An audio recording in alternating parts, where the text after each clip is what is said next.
Hello everybody, my name is James, hope you're doing well and welcome back to another video, and today we're going to be talking about Mercedes team boss Toto Wolff's response to some of George Russell's comments, as well as a new verdict that's been issued on Lewis Hamilton following a near miss in Austria.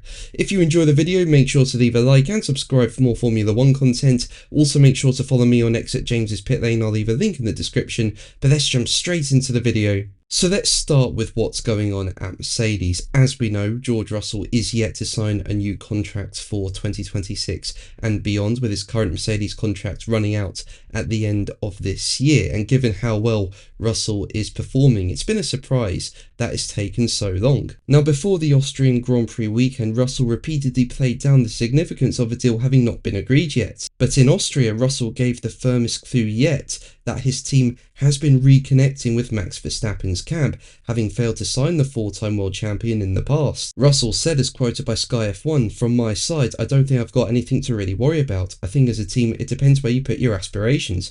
We're second best at the moment, maybe third best. We might be overperforming slightly to be second best. As Mercedes, they want to be back on top. And if you're going to be back on top, you need to make sure you've got the best drivers, the best engineers, the best pit crew, and that's what Mercedes are chasing. So it's only normal that conversations with the likes of Verstappen are ongoing. But from my side, if I'm performing as I'm doing, what have I got to be concerned about? There are 2 seats in every F1 team." So that was a bit of change in the narrative, I feel, and after Russell made those comments, Wolff has now responded to them, and he did say that he had no issue with Russell openly alluding to Verstappen talks, with Wolff insisting, "I like what George says, and I'm always supportive of the driver, and there's no such thing as saying things I wouldn't want him to say.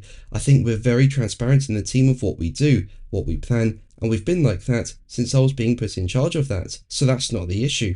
Clearly, you need to explore what's happening in the future, but it doesn't change anything of what I said before about George or about Kimi, about the lineup that I'm extremely happy of having." And answering a different question about chasing Verstappen, Wolff went on to say, "We're going into territory that I don't want to discuss out here, but people talk, people explore, and most importantly is that in our organisation we're transparent, but it doesn't change a millimetre of my opinion of George, his abilities or anything else." Now from that, I do think Russell is going to get his contract extension with Mercedes.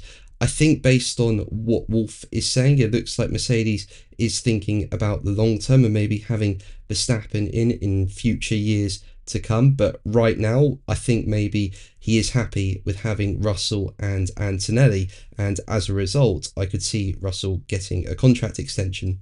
But let's move on to Lewis Hamilton, with the stewards issuing a new verdict following a near miss with Mercedes driver Kimi Antonelli in Austria practice. Now, during free practice 2, Lewis Hamilton wandered towards the racing line during the braking zone of turn 4 with Kimi Antonelli at full speed, and Antonelli had to go off the track to avoid a massive collision. Now, following practice, it was confirmed that Hamilton would be investigated for this incident, but usually in practice, things like this, drivers escape punishment. If it was qualifying, it would definitely be a penalty, but in practice, yeah, as I say, they usually escape punishment. And that's what happened with Hamilton, with him being given a warning for unnecessarily impeding Antonelli during second practice, with the stewards saying in their verdict, "The driver of car 44, although constantly checking his mirrors before being informed by the team about car 12 closing in, slowly moved onto the racing line on the approach to turn 4, and thereby unnecessarily impeded car 12, which had to take evasive action.